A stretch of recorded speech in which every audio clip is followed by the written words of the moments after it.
পুনর্বাসনের চেষ্টা করা হচ্ছে।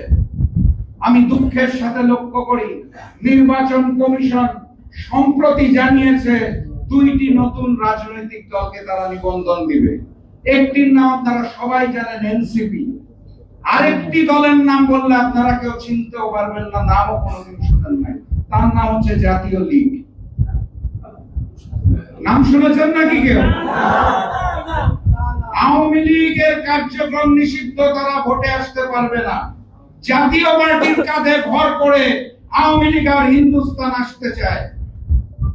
তখন আমরা 7টি দল রাজপথে নেমে যখন আন্দোলন সংগ্রাম শুরু করেছি, জাতীয় পার্টি 14 দলকে নিষিদ্ধ করতে হবে, তখন ওই হিন্দুস্তানি প্রেসক্রিপশনে নতুন একটা দলকে নিবন্ধন দেওয়া হলো।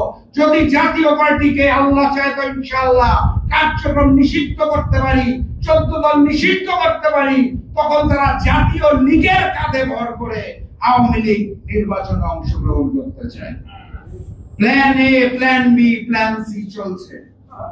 আর এই নতুন বাংলাদেশকে নতুন ভাবে অশান্তি সৃষ্টি করার জন্য হিন্দুস্তান এবং রয়ের এজেন্টরা তো লেগেই আছে। সম্প্রতি পাহাড়ে যেই সংঘাত সৃষ্টি হয়েছে আপনারা সকলেই জানেন এবং বুঝেন।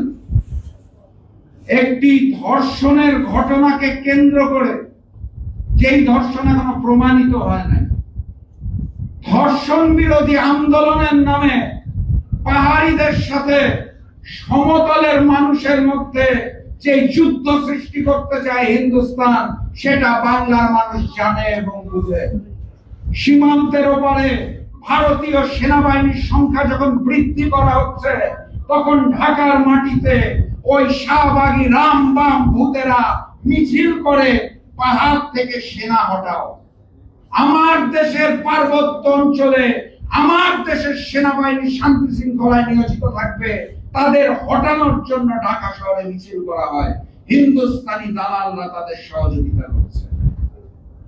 পাহাড়ি এবং সমতল ভূমির মানুষের মধ্যে যুদ্ধ সৃষ্টি করতে চায় তারা। একই সাথে সাথে বাংলাদেশের অর্থনীতিকে ডুবানোর জন্য হিন্দুস্তান থেকে 2 লক্ষ কোটি জাল টাকা বাংলাদেশে প্রবেশ করানো হয়েছে। এটাও আপনাদের জানা থাকার কথা। সম্প্রতি হিন্দুদের যে সবচেয়ে বড় উৎসব পালন হলো, আমি কোথাও দেখতে পেলাম না একটি মন্দিরে হামলা হয়েছে, কোথাও দেখলাম না মূর্তি ভাঙা হয়েছে, কোথাও দেখলাম না কোনো সমস্যা হয়েছে।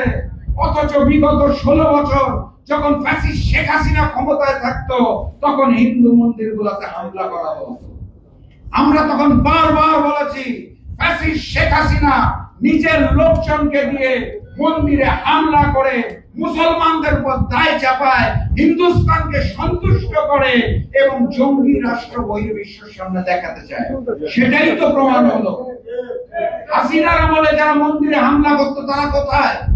হাসিনা পালানোর পর সব শুদ্ধ হয়ে গেল, ভালো হয়ে গেল?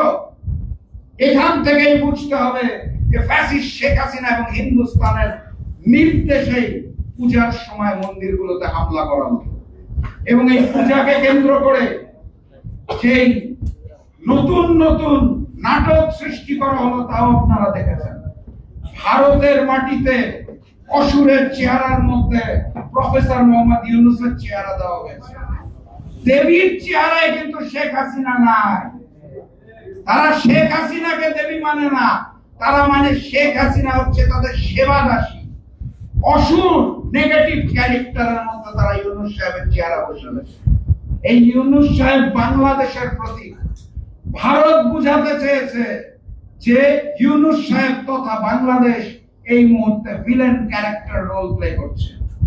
শুধু ভারত হলো বুঝতাম, একই সময় তাদের পরিকল্পনায় বাংলাদেশের প্রায় 800 মন্দিরের অসুরের চেহারার মধ্যে ইসলামিক দাড়ি দেওয়া হয়েছে। চাপদাড়ি, যেটাকে আমরা ইসলামিক দাড়ি বলেছি। একটা দুইটা 100-200 মন্দির নয়, প্রায় 800 মন্দিরে একই রকম অসুর বানানো হলো।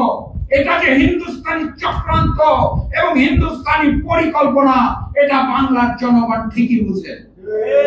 তারা যেভাবে পাহাড়দের সাথে সমতলের মানুষের যুদ্ধ সৃষ্টি করতে চেয়েছিল, তারা যেভাবে নকল টাকা 2 লক্ষ কোটি টাকা প্রবেশ করিয়ে অর্থনীতিকে ধ্বংস করতে চেয়েছিল। একইভাবে তারা চেয়েছিল এই পূজাকে কেন্দ্র করে ভারতের মতো হিন্দু এবং মুসলমান, বাংলাদেশের হিন্দু এবং মুসলমানদের মধ্যে দাঙ্গা সৃষ্টি করতে চেয়েছে।